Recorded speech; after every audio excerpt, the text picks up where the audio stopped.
Hello stunning fan, Michele here. We're glad you stopped by. Today's video is a continuation of our New Year's Mantel series. For this project, I used recycled materials and things I already had around the house. I wanted to put the year 2023 on the mantle in some way.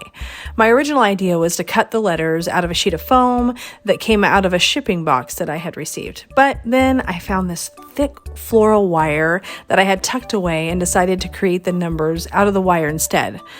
So first I found a font that I liked, and then I printed it in the size I wanted the numbers to be. Then I guesstimated and cut the floral wire to double the length of each of the numbers.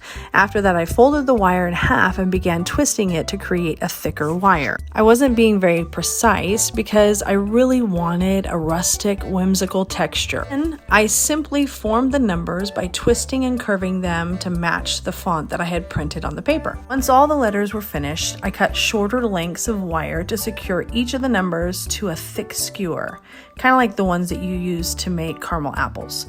So then I could have the numbers stand up on the mantle.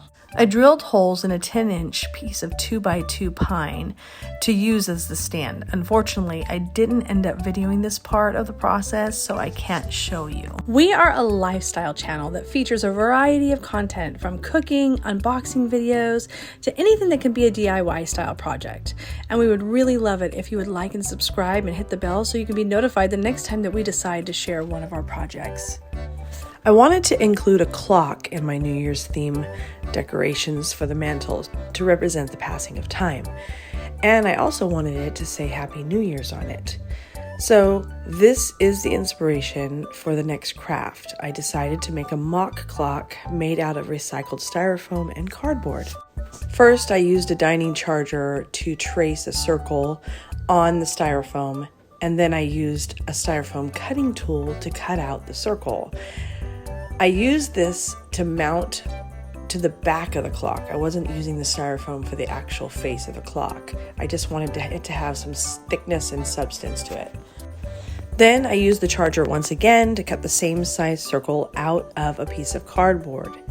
And then I chalk painted the cardboard in black for the clock face.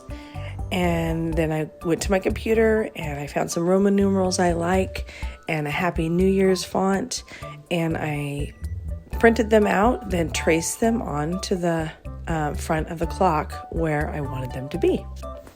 Once the print was transferred, I simply traced over the pattern with a chalk pencil to fill it in and make it have that chalkboard look and feel. Then finally, I drew the hands on the clock freehand, and my New Year's clock was ready for the mantle. Again, thanks for stopping by, and have an amazing day.